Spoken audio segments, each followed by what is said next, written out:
Good evening, everybody. Welcome to Voices of British Orthodoxy. I'm Rite Lazar. Today is a video that I hinted at when I made the short, and here it is. I'm not entirely certain what the title will be, but yeah, a presentation on why I don't believe Britain needs the Western Rite and why I personally am skeptical of it. I am super excited to do this. I think I've been preparing this for a little over 2 weeks or so this should be interesting. I also will apologise in advance that this is a bare bones presentation with very limited pictures, but I still think that overall it should get the point across. Right. Disclaimer, because I know people like to cry. Also, I don't think I put it on here, but the preparation of this presentation, and as such the upload of it, was blessed by my spiritual father. But anyway, as with all of the videos that weren't just merely covering the day by day of the Saints of Britain Island, I have received a blessing to do this video. Anyway, I probably should have put that on here somewhere, but I know people are going to ask that. So, I am not a bishop, and I cannot have, and I do not have the authority to say no more Western Rite in these lands. And also, if a bishop wants to support the Western Rite, that is entirely his choice. And as a plurality, the bishops, that is their choice. If a synod says that the Western Rite is of use, I might disagree with it, but I'm not going to say you are invalid and start proclaiming anathemas or whatever.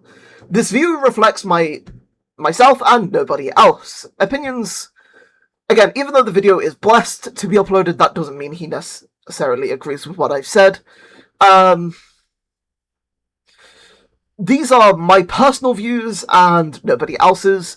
As it's my views, that would also mean that I am going to miss common arguments against the Western Rite, unless I happen to agree with it. And also, this is Britain focused, so I don't really care to, if certain people from America do respond, I imagine, they're gonna be citing the USA, and how, you managed to convince, one or two, I don't know, Episcopalian and Tradcath parishes to convert through it. That's blessed. But again, this is a Britain-focused video. And the next thing is, why am I doing this? A while ago, I uploaded a short. I say a while ago, but it was actually uploaded in February. I checked when I last tried to record this. And, yeah, that was a teaser, as I said in that short, and this is the full video. I also saw some tweets last September that suggested the Western Rite is necessary and that British Orthodoxy should be Western Rite.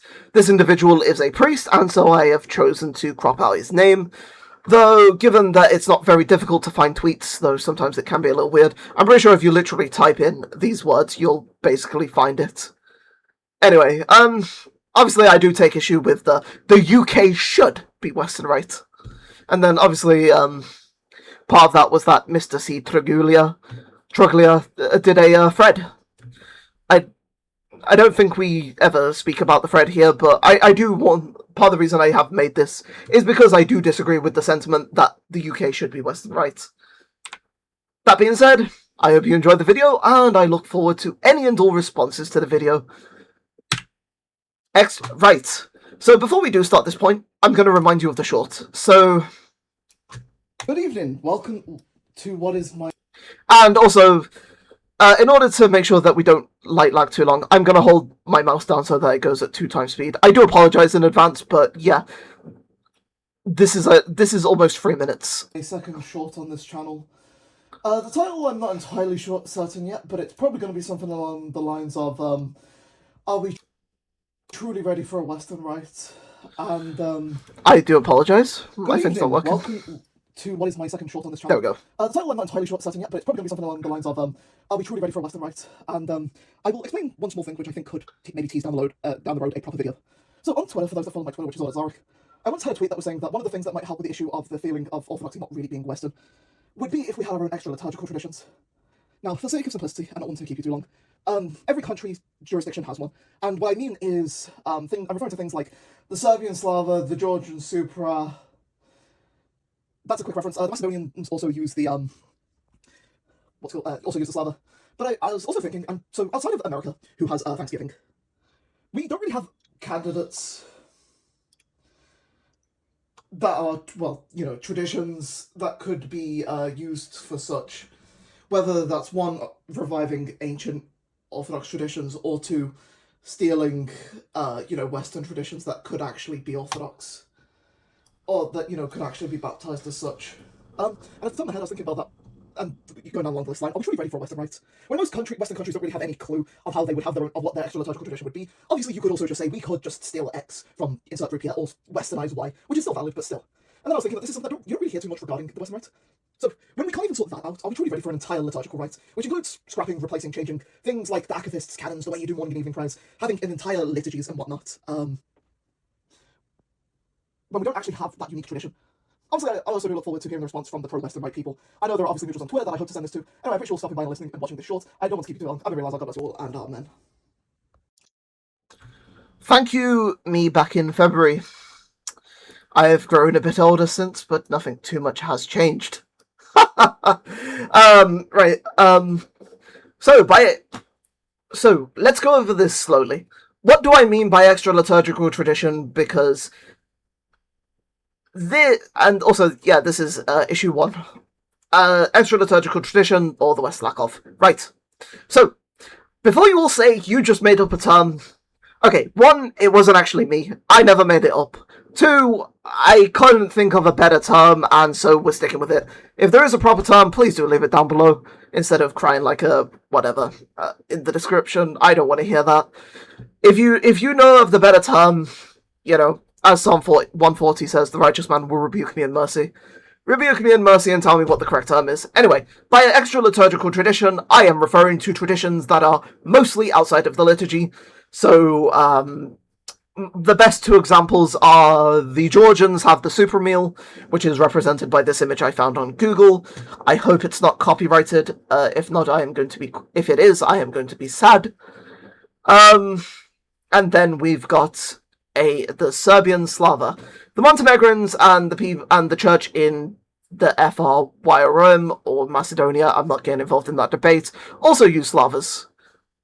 And this is a photo from I think it was St. George's Day, from the St. George's Day Krishna Slava at St. Lazar's, which is my home church, by the way. Right. So I already know I have permission to use this image because it's from the Facebook, and I also doubt my priest is going to, take issue with that. Anyway, right, next page.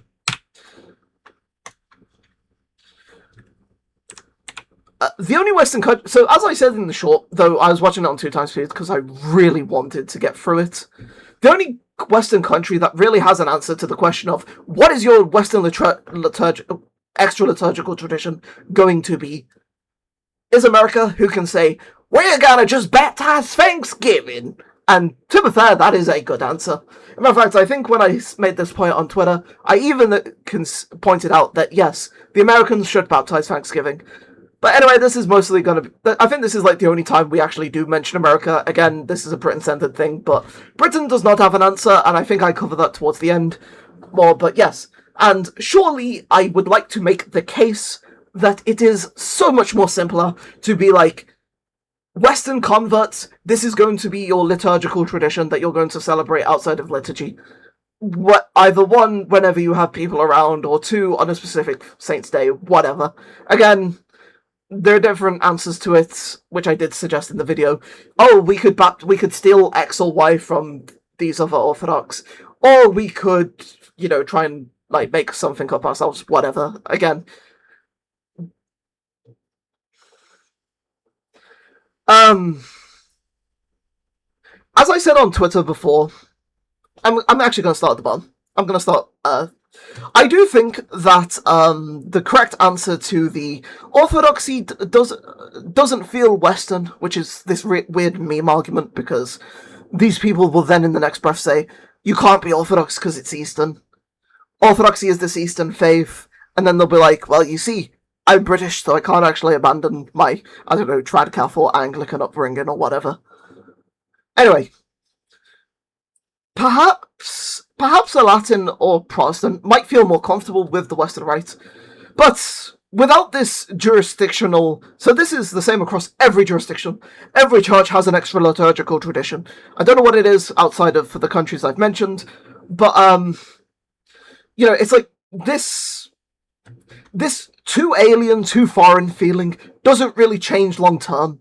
As a matter of fact, I would even voice concern that without an extra liturgical tradition, they will go and experience the equivalent that the Anglicans and Papalists have, and potentially even feel that, the Western Rite is potentially even just a hollowed version of Protestantism or Latinism.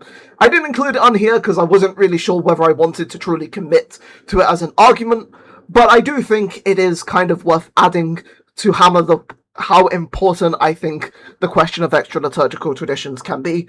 Now, this could be decided by a pan-Orthodox, I guess all the canonical bishops group having a countrywide meeting and saying that this will be binding upon each individual country. Each jurisdiction could obviously just, bless their converts to take part in their particular whatever. There's many answers to it. Anyway, let's move on. There was a response to the short, which some of you might have saw in the top side.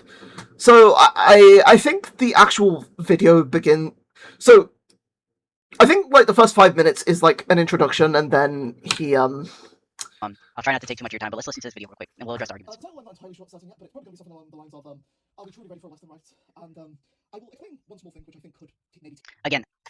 So, I think starting the video like that, which I've hopefully fixed with this, I mean, short, whatever, I think set everything on a terrible motion, and I do regret this heavily, because the focus of this video basically ends up being a, you see, the Western Rite has existed since 1800s, and doesn't actually address the core point. As a matter of fact, there's a funny moment a moment that I kind of laughed at, where I'm trying to name these extra liturgical traditions, and my brother, who has graciously made this response, I'll leave a description for those of you that want to listen to the entirety of it.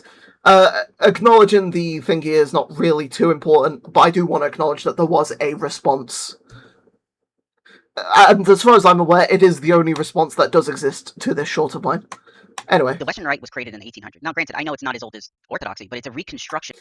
I still feel like that's a bit of a Freudian slip. I know what bro meant. I assume he's just talking about the normal or Byzantine Rite, but I don't know, it depends. Saying it's not as old as Orthodoxy is kind of a Freudian slip. I'm not saying he's wrong, but I don't think he meant to say that, and I am going to be charitable, because I'm pretty sure he would consider the Western Rite to be a valid expression of Orthodoxy, which is basically the entire purpose of this video. Of the liturgical format as it was before the schism. Now, you're probably going to be like, well, they got some of their liturgical cues from Anglicanism, with the Book of Common Prayers, from pre-schism Rome as well. So you'd see why they wrote these liturgical formats. By the way, I can't actually verify whether that's actually correct or not, but I do want to skip to the point where he does kind of... Like John Chrysostom, it was inspired by the Holy Spirit, but it was an evolution. It wasn't something that was just handed Eucharistic prayers that developed over the centuries and then got stamped. Oh, by the way, I do completely agree. The Liturgy of St. John Chrysostom comes from the Liturgy of St. Basil the Great, which comes from the original liturgy, which is basically preserved in, I think the proper original liturgy would be the Liturgy of St. James, used by Jerusalem. And the closest thing we have to the original would be the Liturgy of St. Gregory, or, the pre-sanctified gifts that we used during Lent. Because back then, the deacon would have just went house to house. The priest deacon would have went house to house with the pre-sanctified gifts, and they would have gave the communion to the faithful. So technically speaking, I'm not complaining. I'm not saying or make it. I don't think any of us have made the case that the apostles were doing the liturgy of St. John Chrysostom or even the liturgy of St. Basil the Great, but they are natural progressions anyway. But we can talk about that a little bit more later. Standardized.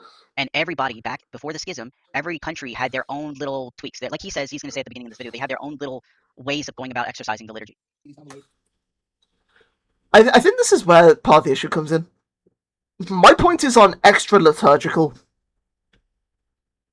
practices, not the actual liturgy. Extra means added. Maybe that's part of the issue. Maybe there's a special term for outside the liturgy that we could use, but yeah. Down the road a proper video.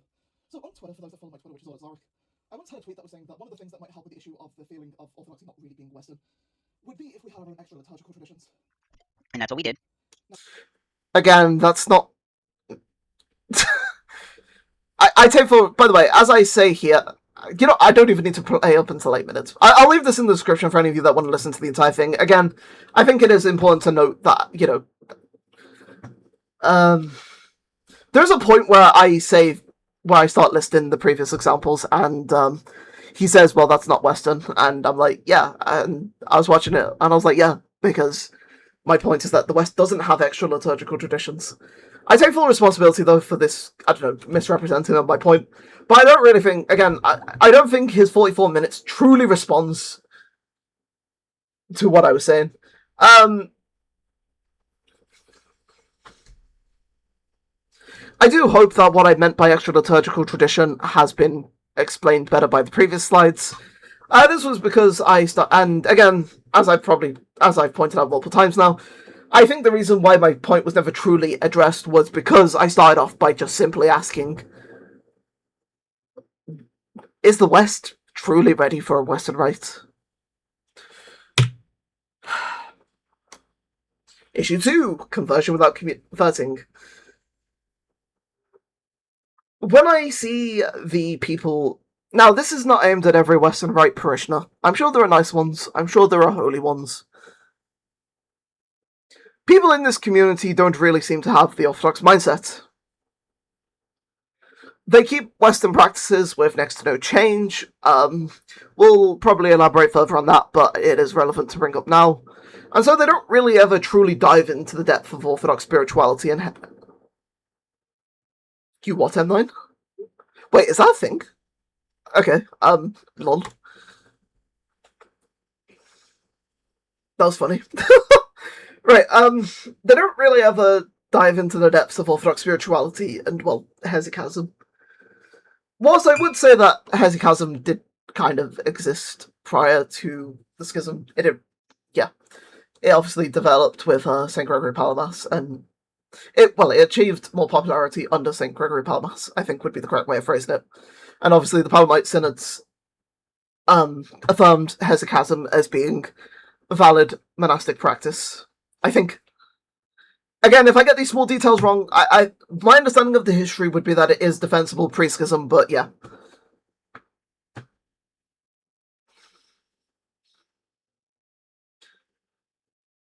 The Western Rite has come to... Matter of fact, you know what? I'm fixing this here. I knew! I went over the spelling gaps, the spelling mistakes beforehand, and that one snuck under me. Fair play. Has become a safe haven to those who hold heterodox theological baggage. There's a group online called the Hillites who... And this is the proper term for those that should be labelled Latinizers, because they essentially are just crypto-Thomists, rather than those that just simply like St. Augustine, but that's a different discussion for a different time. Some genuinely reject the essence-energy distinction and the monarchy of the Father. I've seen some even go as far to say that St. Gregory Palamas taught against these things, and they do these elaborate threads and such. Now, again, I'm not a theological expert, but even I understand that, these two beliefs are kind of core. The essence-energy distinction, and also the person-nature distinction, and also the understanding of the monarchy of the Father as the model of the Trinity, are core to Orthodoxy. And so it is disparaging, at the very least, to see, some groups, the aforementioned groups, reject such things. Such communities also behave like leaves blowing in the wind. When I originally put this together, I used a much more harsher way of describing it, involving certain medical terms, but obviously I chose to censor this before sending it off. Switching between more Western, which I was able to fix when I went over my spelling errors, and more Eastern views of various issues. So, these groups will, when their position is unpopular, they'll just say, it's just a natural liability separation from God's gracelessness, for example.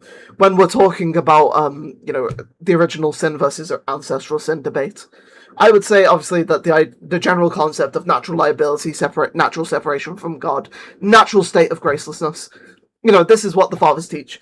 But then when their position is more popular, they'll be like, well, actually, we are personally guilty for the fall. Which, by the way, contradicts St. Augustine. Because I know that's like one of the very few fathers that they actually do care about. St. Augustine of Hippo, by the way. Because I think in Orthodoxy we have at least 3 St. Augustines.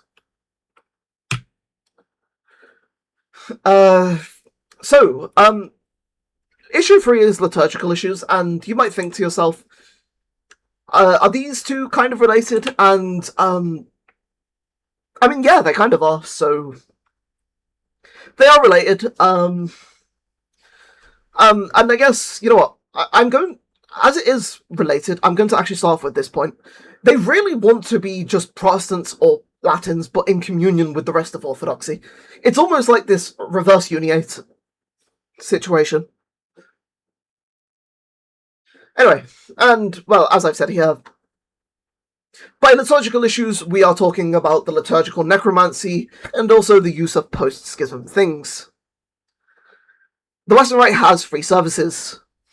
The main 2 are the Liturgy of St. Gregory, which is a slightly changed TLM. Again, I'm not claiming that you just do an English version of the TLM. I do acknowledge that there are some changes. Removal of the Filioque, and if I remember correctly, yous are at the very least, I don't know, Orthodox enough to be willing to have the epistle before the gospel. Which I imagine must hurt you very badly, but credit where it's due. And also the Liturgy of St. Tikhon, which is an Orthodox version of the Anglican service. Now, before you all like, but isn't there a third? But you just listed 2. This first page is on the first 2. I know what I'm doing. It may not seem like it, but I do know what I'm doing. Within these services, there probably should be punctuation here, but oh well. Post-schism practices have emerged. Sacred Heart devotion, which by the way is Nestorian, the feasts, and feasts that are separate from the rest of the church, have all found their way in, and you could probably make, at the very least, a semi-case for like some of the feasts that they do, but most egregiously is the veneration of post-schism Western saints have found their way into the Western Rite. So, Aquinas, Francis of Assisi, Henry II, I'm still not sure where he's from, I think it's of the Holy Roman Empire, have all, crept in to the Western Rite liturgical calendars. And they consider these, men to be holy and in heaven.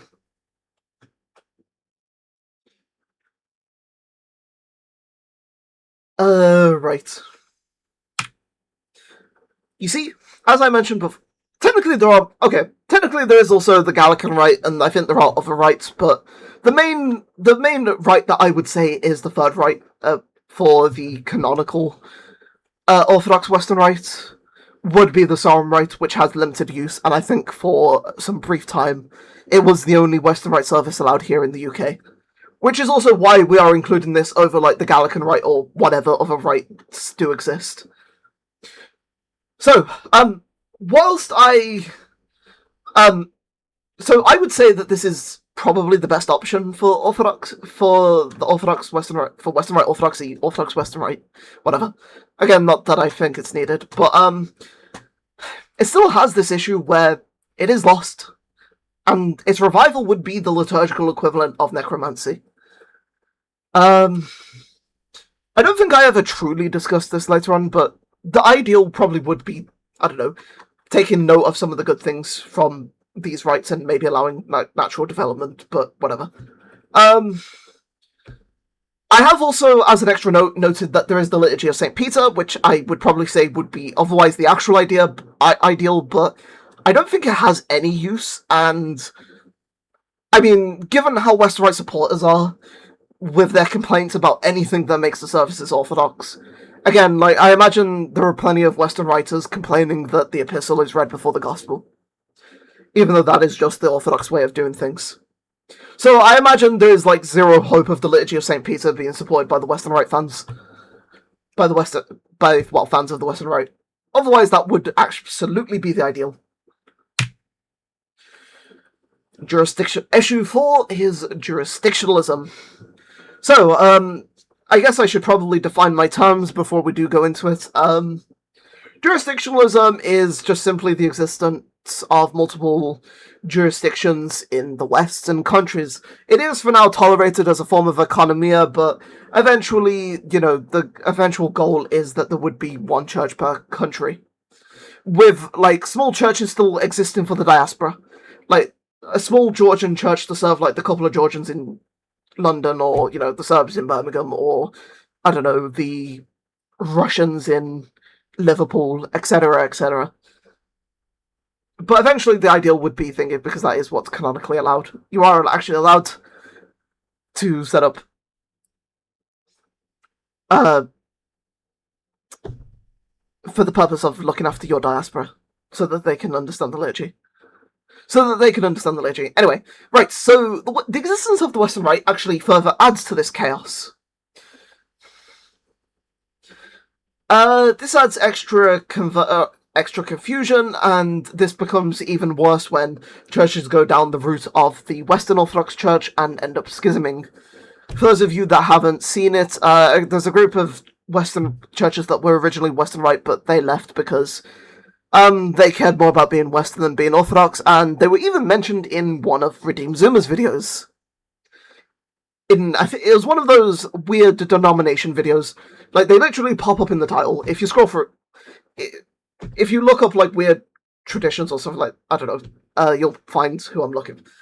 Again, I don't remember the actual video title, but yeah, it's even mentioned by him in one of his videos from, I think, earlier this year. Given the issues with attempting pan-Orthodox cooperation, having an extra rite would only make things worse. Yeah, I don't really know what else to say. Concelebration is kind of...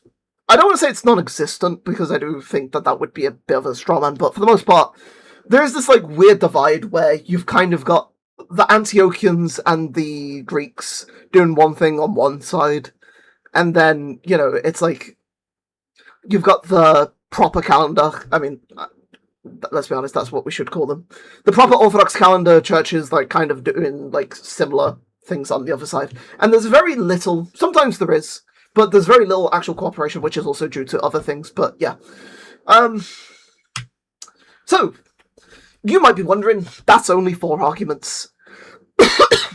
And as I said at the beginning, I have skipped many Orthodox as part of this video, mostly because it is again centered around British Orthodoxy, and also, this video has... I don't even know.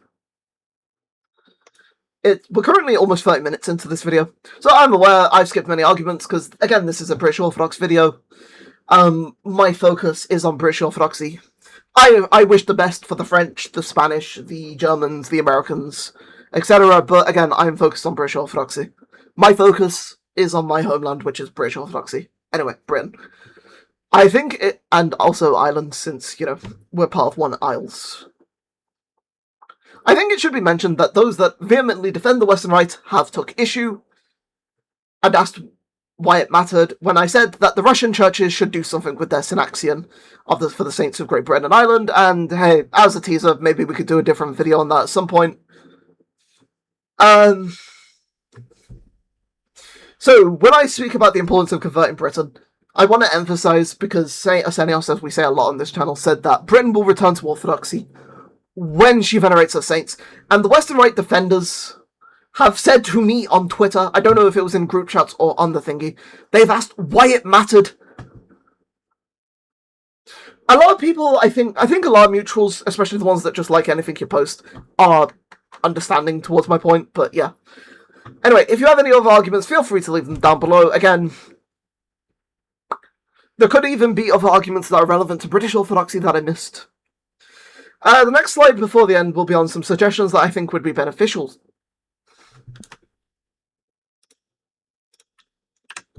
to them.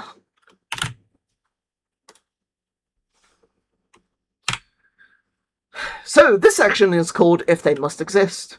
So if the Western Rite must exist, I believe that the following must be imposed on the Western Rite in order to keep them in line. Because again, as we've talked about before, there are a lot of issues, and as I probably maybe could have turned the WOC into proof that, at the very least, this edition has failed. Anyway, they should have to serve the liturgy of St. John Chrysostom at least once a month. If I remember correctly, I stole this idea from Nikolai and Kriya. We don't particularly like each other, and he has me blocked on Twitter, but hey, credit where it's due. I may have to go after him at some point for his insane comment that Britain should be under Antioch. I know that was a passing comment, but that needs to be corrected. Because that might be one of the worst takes out there. Which maybe could also be a future video at some point, but even then, I think that is probably, throwing a bit too much shade towards brothers here in the UK that have, to be fair, done some good. Anyway, they should have a root screen.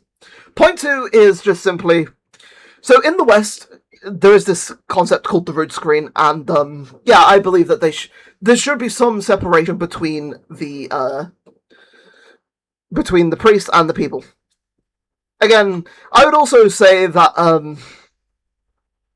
unlike in the West where they face, I forget what the West does, but yeah, they should be facing the table, kind of looking in the same direction as the people towards the altar, not facing the people.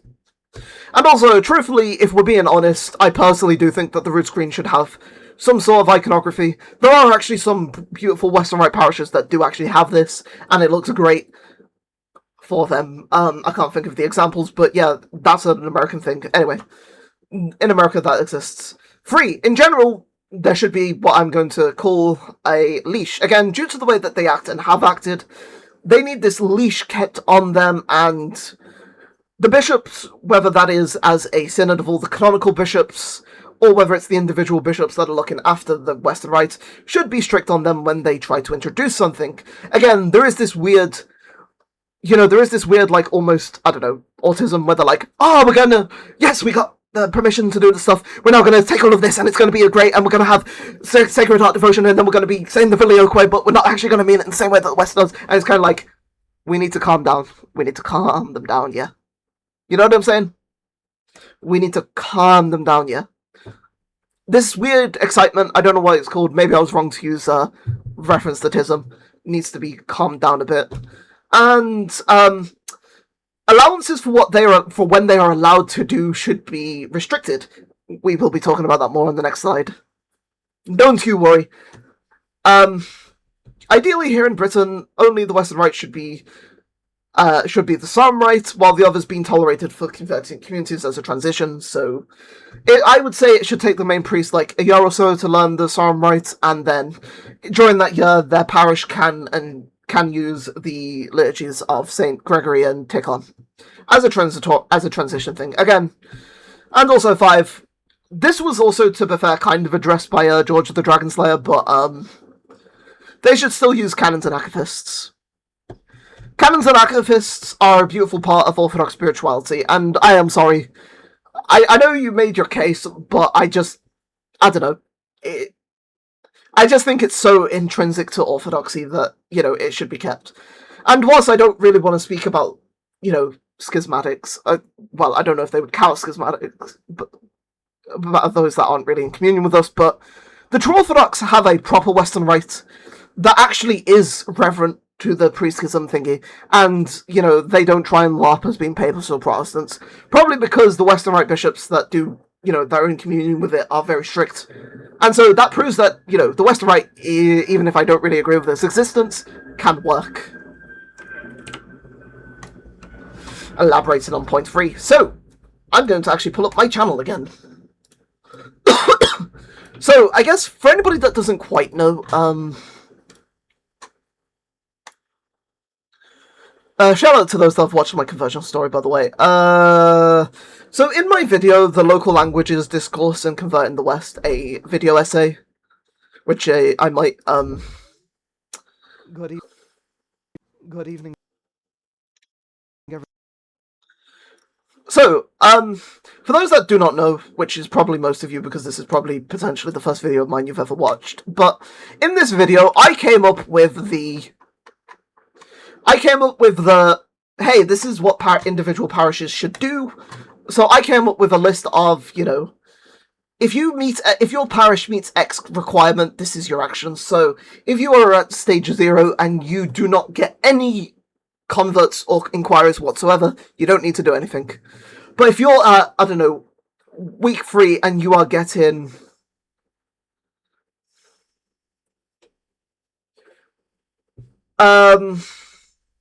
So if you do, but if you over the course of a few months go to stage 2, you should ideally repeat the gospel reading in English. I would then personally also say that this is also ideal, but once you get to stage 3, you should then do all of this. If you have a small cradleman community, one monthly, this can eventually turn into weekly Saturday liturgies in English, but this liturgy would start off 50% English, 50% non-English.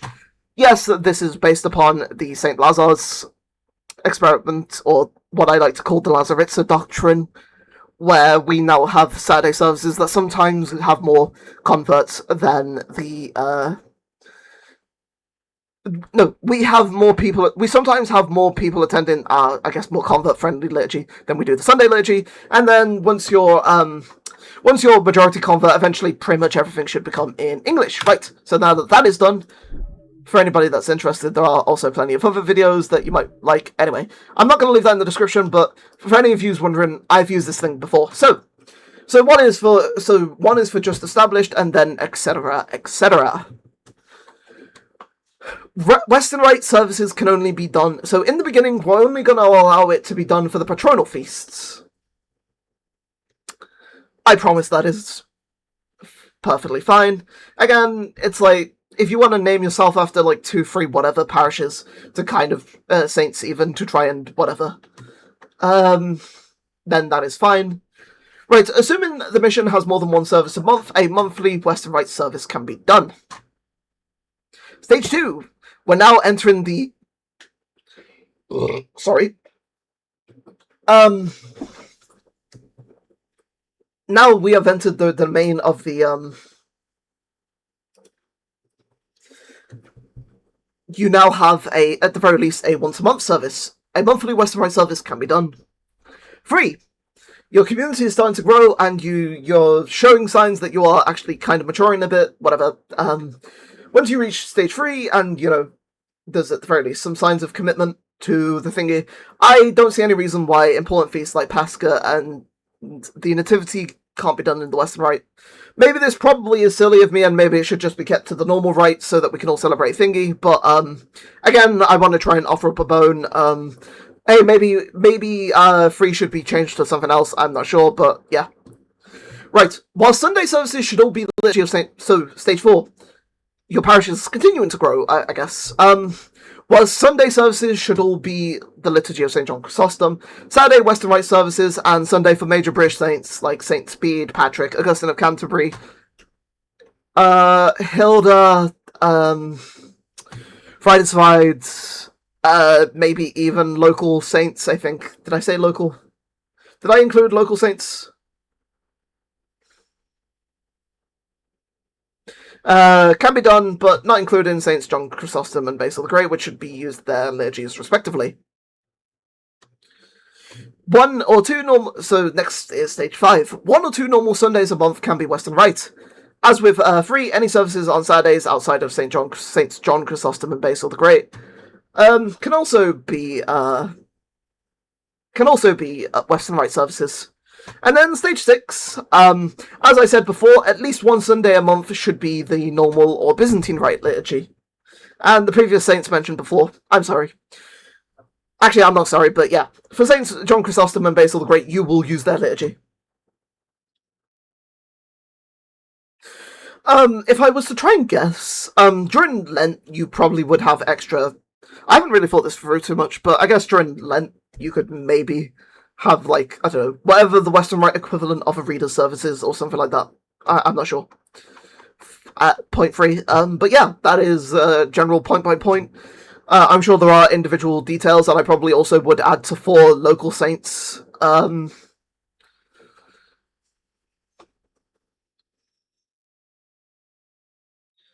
Anyway, so Lazar, you disagree. So, Reader Lazar, you disagree that the Western Rite is important for British Orthodoxy. What do you actually think is important for British Orthodoxy? What do you think is more important, even? I'm glad you asked. So, the first thing I'm going to mention is that we should actually be doing something with the Synaxion of the Saints of Great Britain and Ireland. And we should also just in general be doing more to venerate Britain and Ireland saints. Again, see the things I wrote below, which, 1. Regular pilgrimages to local saints, especially on feast days. If the weather is nice, I see no reason why you cannot make a trip to a local saint's well and, have a nice day out, venerating the saint, pray his akaphist or canon if there is one, which we will get to now, praying the canons and akaphists for saints that have them. But my saint doesn't have them. Well, local communities should write at minimum akaphist for their local saints. As a matter of fact, a video that will come in either July or August is going to be the... Hopefully I'll get the first ever reading. If not, I'll just try and drag a couple of people to my church, to actually read the Akaphist to St. Kenelm that is being prepared. For saints that do have liturgics, so Orthodox England has them, which would include things like Vespers and Matins, and even some have divine liturgies, they should be done for them.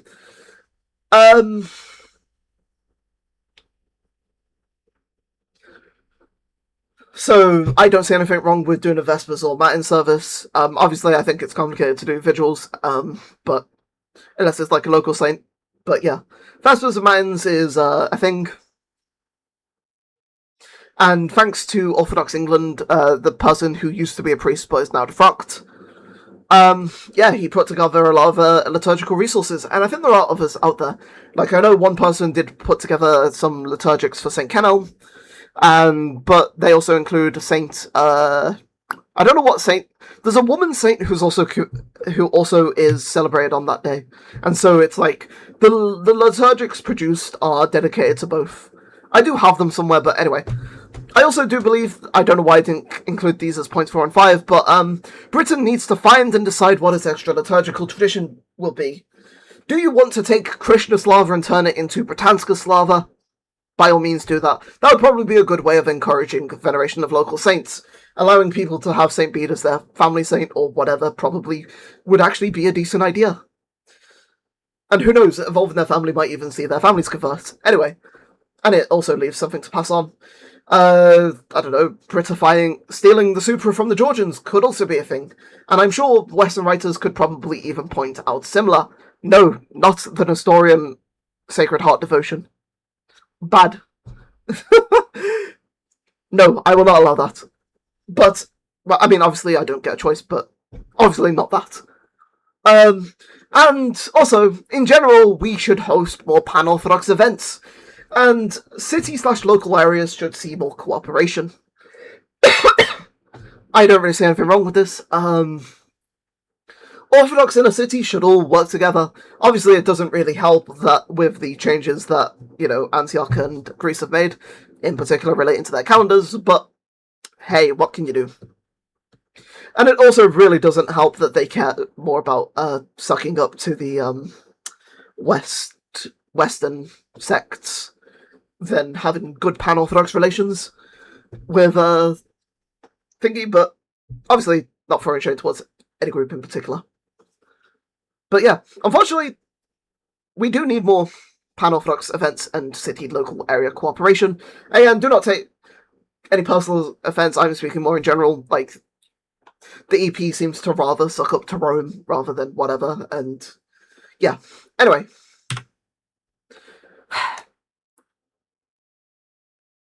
Thank you all for watching.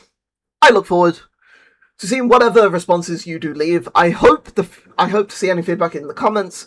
Comments also help the algorithm. Again, not only do I want to hear I do want to hear your comments. If you do, if you know of a channel that has done a video response, I do want to watch it. Again, either one, you can send an email to voicesofbritisholthodoxy@gmail.com saying, this YouTube channel I don't know, and then give me either one, their like YouTuber, whatever number, the YouTuber at, so that I can look for it. Two, actually, don't link the video. Give me the title, and I'll try and look it up to it. Or, you know, better yet, if you are gonna make a video response, call it like, I don't know, a response to like something like "Voices of British Orthodoxy is wrong on Western Rite" or something. You know, like, do it so that it's easy to find, and then, I don't know, if somebody wants to leave a comment, if you've made a response, do leave a comment down below. You're also free to leave a comment down below, even though I don't really want to see self-promotion, but I guess for the purpose of you've made a decent video responding, I will happily watch it and take any feedback. Anyway, I've been Reader Lazar. There we go. God bless you all. And Amen.